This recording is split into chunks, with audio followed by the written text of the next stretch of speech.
네, 그러면 이제 부동산 시장과 관련해서 좀 말씀을 나눠볼게요. 지금 미국 부동산 시장의 동향, 이 코로나 사태 이후로 상당히 어려워질 것이다라는 이야기도 있었는데 또 지금 들리는 한편으로는 안정적으로 가고 있다라는 얘기도 들리고 있고요. 그러니까 양극화 현상이라는 게 여러 경제 주체들 사이에서 벌어지고 있잖아요. 지금 미국 이 주택 시장은 어떻게 돼가고 있는지 좀 설명을 해주시죠. 미국의 시장의 변화에 따라서 한국 시장도 같은 어떤 동조화 현상을 보일 수 있는 거죠? 네, 볼 수 있죠. 네. 미국 부동산 시장은 사실은 세계 부동산 시장의 어떤 선도 역할을 하고 있습니다. 그런데 미국 시장에서 보이는 현상이 지금 특이한 현상이 보이는데 바로 말씀하신 대로 부동산 시장에서 양극화 현상이 보여요. 이게 무슨 얘기냐면 미국 대도시 도심의 고급 아파트는 가격이 떨어지고 있습니다. 반면에 교외 주택들은 거래가 활성화되면서 가격이 올라가고 있어요. 아, 오히려 시외 지역이 오르네요. 예. 이제 그게 왜 그런 현상이 벌어지냐면 미국 대도시 도심 아파트들에서 사람들이 탈출하고 있어요. 이게 무슨 얘기냐면 맨하탄 같은 경우 이 사진을 보면 다운타운하고 저 이스트 사이드 쪽이 부촌입니다. 네. 그런데 5월 이후에 어떤 현상이 생기냐면 맨하튼과 그 인근에서 살던 수십만 명이 그냥 집을 비운 채 다급히 도시를 탈출하고 있어요. 즉 코로나가 인구 밀집 지역에서 그 전파력이 세기 때문에 일단 그거를 피하고 보는 겁니다. 근데 저렇게 피할 수 있는 게 바로 재택근무 때문에 가능해요. 그러니까 맨하탄 월스트리트나 그 인근에 있는 이제 고급 직장일수록, 그 다음에 실리콘밸리에 있는 IT 같은 거대 기업일수록 지금은 재택근무를 더 많이 하고 있습니다. 그러다 보니까 이 사람들이 굳이 비싼 지역에서 비싼 임대료를 내면서 거기서 살 필요성이 점점 줄어들고 있는 거예요. 그래서 이 사람들이 교외로 나가고 있습니다. 좀 한적하고 쾌적하고 사람들과의 접촉이 쉽지 않은 곳. 그러다 보니까 어떤 일이 발생했냐면 뉴욕시에서만 공실 아파트 숫자가 자그마치 67,300가구가 나와요. 그리고 맨하탄에서만 13,000채의 아파트가 공실입니다. 그러니까 이 사람들이 뭐 세를 놓고 그렇게 떠나는 게 아니라 무조건 집을 비워두고 그냥 먼저 탈출을 하는 거예요. 그래서 뉴욕 타임즈에서는 이거를 맨하튼 엑소더스라고 명명을 했어요. 네. 그러다 보니까 뉴욕시에서만 임대 물건이 전년 대비 85%가 증가를 했습니다. 그러니까 이렇게 임대 물건이 많이 나오니까 당연히 임대료는 하락을 하는데 뉴욕시 전체로 봤을 때는 임대료가 한 10% 정도 하락을 했는데 부촌의 임대료는 거의 절반이 하락을 했어요. 아, 이스트 사이드는 49%가 하락을 하고 다운타운은 41%가 급락을 했습니다. 사실은 저도 뉴욕 근무를 했지만 뉴욕이 특히 맨하튼이 집값과 임대료가 비싸기로 아주 악명이 높거든요. 네. 거기 이제 예를 들어서 거실 하나, 스튜디오 하나 정도 있으면은 임대료가 한 4, 5천 달러 해요. 그건 웬만큼 돈 없으면 맨하탄에 들어가 살지 못해요. 그래서 사람들이 다 뉴저지나 멀리서 주택을 하는 이유는 워낙 비싸기 때문에. 근데 그 사람들일수록 많이 탈출을 했기 때문에 이스트사이드 가격이 49%나 폭락했다는 거는 사실은 옛날 맨하튼을 기억하고 있는 사람으로서는 상상할 수 없을 정도로 가격이 떨어진 거예요. 네. 근데 이런 현상이 사실은 맨하탄에서만 보이는 게 아니라 실리콘밸리, 샌프란시스코에서도 똑같은 현상이 벌어지고 있어요. 그러니까 결국은 이런 임대 가격의 하락은 아파트 매매 가격의 급락을 같이 불러오는데, 그러니까 매매 건수도 줄어들고 이 아파트 가격이 하락하면서 맨하튼 가격 경우에는 중위 가격의 하락이 2분기에 17%나 떨어짐으로써 가격이 어느 정도에 지금 도달했냐면 중위 가격이 100만 달러 내니까 우리 돈으로 하면 한 12억 정도뿐이 안 되는 거예요. 아. 네. 근데 고급 아파트일수록 가격이 더 떨어졌습니다. 네. 그러니까 맨하탄에서도 고급 아파트는 20% 내지 30% 급락을 했어요. 반면에 우리 서울의 강남 아파트는 지난 3년 반 동안에 세계에서 가장 가격이 많이 올랐어요. 거꾸로 가네요, 세계와. 네, 그래서 56.5%가 올랐는데 그러다 보니 맨하탄의 중위 가격하고 우리 강남의 중위 가격이 비슷해졌어요. 이제 강남이 맨하탄하고 동격이 된 거예요. 세계 경제 수도하고. 이런 식으로 미국에서 벌어지는 양극화 현상을 저희들이 이제 관심 있게 봐야 되고, 샌프란시스코도 마찬가지로 뉴욕하고 똑같은 일이 벌어지고, 샌프란시스코에서는 특히 사무실 공실률도 굉장히 많아요. 반면에 재밌는 거는 미국 주식시장에서 보면은 주택 건설주가 올해 들어 23%가 상승을 했습니다. 즉, 그 얘기는 주택 건설은 또 활발한 거예요. 즉, 교외에다가 주택도 많이 질 뿐만 아니라 주택 거래가 그쪽에는 활성화되는 거죠. 그러니까 이런 양극화 현상, 도심의 고급 아파트는 가격이 급락을 하고 반면에 그 교외의 이런 주택들은 이제 가격이 올라가는 현상이 미국에서 발생하고 있고요. 그러니까 이렇게 상황이 변하면서 여태까지 그 부동산의 직주 근접 신화가 깨지고 있습니다. 즉, 여태까지는 일터가 있는 곳에 가까운 곳일수록 부동산 가격이 셌거든요. 즉, 강남 근처로 갈수록 가격이 센 거는 강남의 고급 직장 자리가 많았다는 것을 의미합니다. 그래서 맨하탄과 샌프란시스코 실리콘밸리 근처가 가격이 굉장히 비쌌던 건데 이 신화가 깨지고 있어요. 미국 시장에서. 그러니까 그게 깨질 수 있었던 게 이제는 대면 근무에서 비대면 원격 근무로 바뀌고 있으면서 즉 재택 근무가 이제는 일상화되면서 이런 상황이 바뀌고 있는 거예요. 그러니까 기업들도 재택 근무를 해보니까 효율에 있어서 이게 크게 떨어지지 않거든. 예. 그러다 보니까 구태여 옛날처럼 사무실에 다 모여서 일정 시간을 같이 근무해야 된다는 이 원칙이 깨져나가는 거죠. 그래서 지금 같은 상황으로 보면은 코로나가 끝나도 포스트 코로나 이후에도 이러한 추세는 계속 진행될 것 같아요. 이제 굳이 비싼데 공기 오염도 많은데 그다음에 전염병의 전파 우려가 큰데 모여서 할 필요가 없다라고 생각하는 거죠. 돈 있는 사람일수록. 네. 그러다 보니까 미국에서 이런 게 활성화되고 있고 그러다 보니까 어떤 현상이 생기냐면 부동산 펀드하고 리츠에도 이게 직격탄을 맞고 있습니다. 그러니까 국내 증권시장에 지금 올라와 있는 리츠만 해도 그 7개 정도가 있는데 이게 올 평균 수익률이 마이너스 한 10.8%를 계산했거든요. 그 다음에 지금 많은 그 투자은행이나 상업은행이나 할 것 없이 사실은 부동산에 투자하는 은행들이 많아요.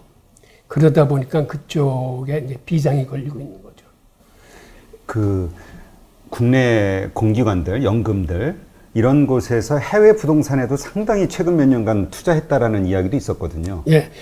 실제로 부동산, 상업용 부동산을 골라서 투자한 데도 있고, 부동산 그 펀드나 이런 ETF 같은 데 이렇게 돈을 집어넣는 것들도 많거든요. 근데 거기는 이제 지금 비상이 걸리는 거죠. 다른 기술주나 이런 것들이 막 상승하는데 그쪽은 지금 가격이 꺾이고 있어요. 그리고 그러니까 이 상황이 이렇다 보니까 미국의 주택 가격이 지금 굉장한 혼조세예요. 즉 올라가는 것도 아니고 떨어지는 것도 아니고 올라갔다 떨어졌다가 등락을 지금 거듭하고 있는 장세거든요. 그러니까 미국의 그 지수를 살펴보면 미국에서 가장 공신력 있는 지수 중에 하나로 불리는 게 그 케이스 실러 주택가격 지수가 있는데 이 상승세가 지금 굉장히 둔화되고 있어요. 8월 25일에 발표된 게 그 2% 상승대로 이제 둔화됐는데 이게 다음 달에 이제 어떻게 또 발표되는지가 이제 주목거리고 그 다음에 인베스팅닷컴에서 발표하는 주택가격 지수는 지금 하락 후에 다시 상승하는 이런 혼조세를 보내고 있고 그 다음에 미국 공기관인 연방주택금융청에서 발표하는 주택가격 지수 역시 5월 이후에 혼조세를 보이고 있습니다. 그래서 지금 미국의 주택가격이 이게 지금 올라가는 것도 아니고 떨어지는 것도 아니고 등락을 거듭하기 때문에 이게 향후의 방향이 어느 쪽으로 가는지가 이제 관심사일 뿐만 아니라 근데 문제는 하락세로 갈 가능성이 더 커요. 즉 도심의 가격 떨어지는 게 교외 주택이 올라가는 것보다 이제 더 강하다는 걸 의미하거든요. 근데 이게 왜 중요하냐면 미국 부동산이 세계 부동산 시장을 선도하기 때문에 그래요. 예. 만약 미국에서 주택 가격이 꺾인 게 보이면 그게 이제 가시화되면은 다른 나라 부동산들도 아무리 재료금리하고 유동성이 많다 하더라도 이제 쉽게 살아나지 못할 겁니다. 참고로 일본 같은 경우는 3월 이후에 주택 지수가 이미 하락세로 들어갔거든요.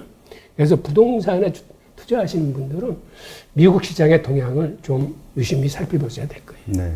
그러니까 지금 한국에서는 막 그 초조한 심리 상태를 젊은 특히 지금 최근 뭐 30대들이 이렇게 집을 산 적이 없다라는 통계도 나왔다는 얘기가 있더라고요. 그러니까 계속 오르다 보니까 정부에서는 뭔가 막겠다 이야기했지만 그걸 뚫고 계속 올라가니까 이제 초조해져서 막 사더라고요. 근데 이러한 것들이 사실은 저런 여러 가지 데이터들을, 글로벌 데이터들을 봐서도 조금은 위험성이 있는 그런 시점으로 우리가 봐야겠네요. 예. 그러면, 지금 우리가 저 부동산, 그 미국 부동산 저 상황에서 그 생각해 볼 수 있는 게 이제 연체율이지 않습니까? 근데 이제 우리는 가계부채가 좀, 근데 대부분 부채의 대부분의 비중은 사실 부동산 대출이잖아요. 미국도 상당할 것 같고요. 근데 저렇게 연체율이 좀 높아지고 있다는 것을 봤을 때 한국도 지금 이 코로나 사태로 자영업자가 됐든 중소기업이 됐든 지금 상황은 점점 어려워지고 있는 상황이고 그렇게 되면은 제일 먼저 던지는 게 이제 집을 처리해서 그 빚을 갚는 그런 일들이 있을 거다라고 예상들을 많이 하지 않습니까? 예, 잘 질문해 주셨는데요. 미국도 지금 주택담보 연체율이 지난 2분기에 8.2%로 올라서 9년 만에 최고치로 올랐다는 거거든요. 그런데 이 수치가 왜 중요하냐면 사실은 2008년도 글로벌 금융위기가 이 주택 담보대출로부터 시작된 거거든요. 그러니까 일종의 그 데자뷰가 있는 거죠. 그래서 부동산 시장에 그러한 그 근본적인 수요가 문제가 생기면은 앞으로 부동산 시장이 위험해질 수도 있겠다라는 이제 이런 불안 요소를 갖고 있는 거고, 그 다음에 6월 중순에 전체 모기지 대출의 11.8%가 그 모기지 융자 상환금 납부유예 신청을 했습니다.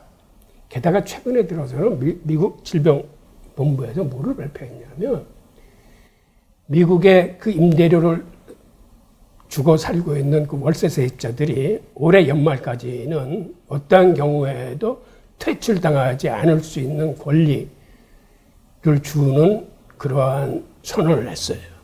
그래서 지금 거기에 신청하는 세입자들은 12월 달까지는 어떤 일이 있어도 그 쫓아낼 수 없게끔 그렇게 시스템을 만들어가고 있어요. 그 얘기는 지금 미국 부동산 시장의 임대와 이런 것들이 모기지 등등이 불안해지고 있다는 그런 요소들이거든요. 그러니까 지금 사실은 주식시장의 과열도 문제고 채권 시장의 그 부진도 문제지만 부동산 시장마저 흔들리면은 이거는 앞으로는 이제 더 큰 그 시장의 급락이 예상되기 때문에 이 문제도 저희들이 좀 관심 있게 살펴봐야 되는 그런 문제입니다. 네. 그러면 지금 물론 이제 시장이 다르기 때문에 그 좀 우리가 좀 뭐라 그러죠? 그 디커플링, 그러니까 비동조화 현상이 일어날 수도 있다라고 얘기하는 분들도 있잖아요. 미국에서 어떤 안 좋은 상황에 의해서 부동산 시장이 크게 변동성이 생기게 되면, 그러니까 하락하게 되면 그게 정말 우리에게도 영향을 끼치게 될까요? 좀 따로 보는 분들도 있는 것 같아서. 그런데 중요한 거는 사실은 심리가 더 무서운 거거든요. 그러니까 인플레이션이 무서운 게 아니라 인플레이션이 일어난다고 기대하는 기대 심리가 더 무섭기 때문에 기대 인플레이션이 늘어나는 걸 경계하듯이 주택도 사실은 심리가 굉장히 중요합니다. 우리가 지금 공급자 지수나 소비자 지수도 사실은 몇 개월 후에 경기를 어떻게 보느냐는 심리조사인데 그게 선행지표의 의미를 갖고 있거든요. 그래서 앞으로 시장을 좋게 보는 건 그런 선행지수들이 50 이상으로 계속 나오기 때문에 경기가 올라갈 거라고 얘기하는 것처럼 부동산 시장도 실질적으로 가격이 지금 올라갔냐 내려갔냐 보다는 부동산 심리가 앞으로 4개월 후에 부동산 시장이 어떻게 되실 것 같습니까? 당신이라면 이 집을 살 것 같습니까? 라는 심리 지수가 중요한 건데 미국의 가격 지수가 떨어지면 심리 지수가 급격하게 하락을 해요. 그런 의미에서 부동산 시장이 이거는 그 비동조화되기 힘든 시장 중에 하나도 부동산 시장이에요. 네. 그러면 그런 질문에는 어떻게 좀 우리가 생각을 해볼 수 있을까요? 뭐냐면 결국 유동성. 그러니까 많은 사람들이 지금 어떤 자산, 그러니까 돈의 가치가 지금 떨어지고 있는 현상이기 때문에 어떤 자산들이 이러저러한 이유로 떨어지게 되면 그때가 부를 수 있는 기회다 생각해서 그냥 바로 매수세가 들어가 버리잖아요. 더군다나 이 정보가 아주 그냥 글로벌적으로 이게 그 오픈되다 보니까 뭐 해외 자산 가릴 것 없이 바로 대기하고 있던 자금들이 들어가기 때문에 이 폭이 하락폭이 너무 크지가 않다. 바로 V자 반등을 해버린다. 자산 시장에서는 이게 바로 3월 달에 우리 금융 시장의 어떤 현상을 설명하는 것이다라고 생각하는 분들도 있거든요. 그런데 미국 저렇게 도심에 고급 아파트들이 급락하는 거는 그러한 경제적인 요건만 가지고서는 설명이 안 되는, 저거는 전염병에 관한 생명에 달린 문제이기 때문에 저 사람들이 일단 탈출 안 되는 거는 자산 가격의 어떤 변동 이전에 우선 목숨이 담보된 문제니까 쾌적하고 한적한 곳으로 생활의 터로 옮긴다는 의미이기 때문에 저거는 그냥 순수하게 수요와 공급 이론만으로 쳐다보기는 좀 힘들 거예요. 그러니까는 사실은 우리 강남 아파트는 계속 올라간다는 신화 속에 살아 있었는데 사실은 맨하탄 아파트는 그보다 더 오랜 기간 그러한 신화 속에 살았어요. 맨하탄은 사두면 돈 되는 곳이었어요. 네. 지난 한 50년 이상. 그러던 아파트가 어느 한순간 저렇게 급락을 할 수 있다는 거는 저기서는 그 수요와 공급의 이론을 따질 계제가 아니라고 생각을 하는 거죠. 물론 나중에 저것도 더 큰 급락이 이루어지면은 옛날에 그렇게 비쌌었는데 생각하고 들어가는 매수세가 있겠죠, 당연히. 하지만은 지금은 아닌 것 같습니다. 그러니까 더 하락의 폭이 더 있어야 된다. 조정이. 하방으로 더 열려 있는 것 같아요. 그러면 이러한 현상은 지금 코로나 때문에 일어난 현상인데 이것이 어떤 일시적인 현상인지 아니면 이것이 이제 뭔가 추세에 이런 흐름이 앞으로 계속 전개가 될 것인지를 예상해 본다면 어떻게 될 수 있을까요? 그거는 이제 쉽게 말씀드릴 수는 없는데 하나 얘기하고 알 수 있는 거는 이제는 원격 근무가 코로나가 끝나도 이게 대세로 자리 잡을 수 있다는 겁니다. 옛날에는 월스트리트에 근무하는 그 고급 셀러리맨들이 맨하탄에 같이 살고 있어야 출퇴근 시간을 절약할 수 있었는데 이제는 재택근무가 되면서 굳이 그렇게 같이 안 살아도 저쪽에 뉴저지나 저 뉴욕주 저 북부에 정말 쾌적한 곳에 살아도 얼마든지 근무하는데 큰 문제가 없다. 화상회의로 충분히 서로 다 소통할 수 있고 그 다음에 일주일에 한두 번 정도 뭐 같이 모여서 머리를 맞대고 의논한다거나 그걸로 충분하다 생각하면은 이제는 시스템 자체가 바뀌는 거죠. 그리고 세상이 실제로 그렇게 바뀌는 시스템으로 가고 있습니다. 네. 미국의 대기업들 대부분이 이제는 원격 근무 쪽으로 이제 방향을 잡고 뭐 페이스북이나 뭐나 할 거 없이 이제 대부분 거의 재택근무를 앞으로도 이거를 평상화해야 되겠다는 쪽으로 움직임을 갖고 있거든요. 그래서 코로나가 끝나더라도 이러한 추세에 대해서는 쉽게 이게 다시 복귀를 할 수 있는 건지 여부는 지금으로서는 그렇게 쉽게 얘기할 수 있는 성질은 못 되는 것 같아요. 네, 알겠습니다. 하여튼 뭐 미국의 상황이긴 하지만 어쨌든 미국이라는 곳이 변동성이 생기면은 뭐 전 세계가 다 영향을 받게 되는 거니까 한국도 분명히 영향이 있겠죠. 하여튼 부동산에 대해서 그 투자를 생각하고 계시는 분들은 이런 글로벌리 흐름이 어떻게 흘러가고 있는지에 대해서도 다시 한번 점검해 보시고 투자에 대한 여부를 좀 더 진지하게 생각해 보시는 게 필요한 시점인 것 같네요. 말씀 들어보니까. 네, 오늘도 이렇게 세종대 홍익기 교수님과 함께 미국을 중심으로 한 세계 금융시장과 원자재 시장, 그걸 통해서 지금 앞으로의 경제 상황이 어떻게 흘러갈 것인지에 대해서 한번 점검해 보는 그런 시간을 가졌고요. 좀 더 우리의 인사이트가 좀 넓어지는 그런 시간이었던 것 같습니다. 고맙습니다. 네, 오늘도 이렇게 나와 주셔서 고맙습니다.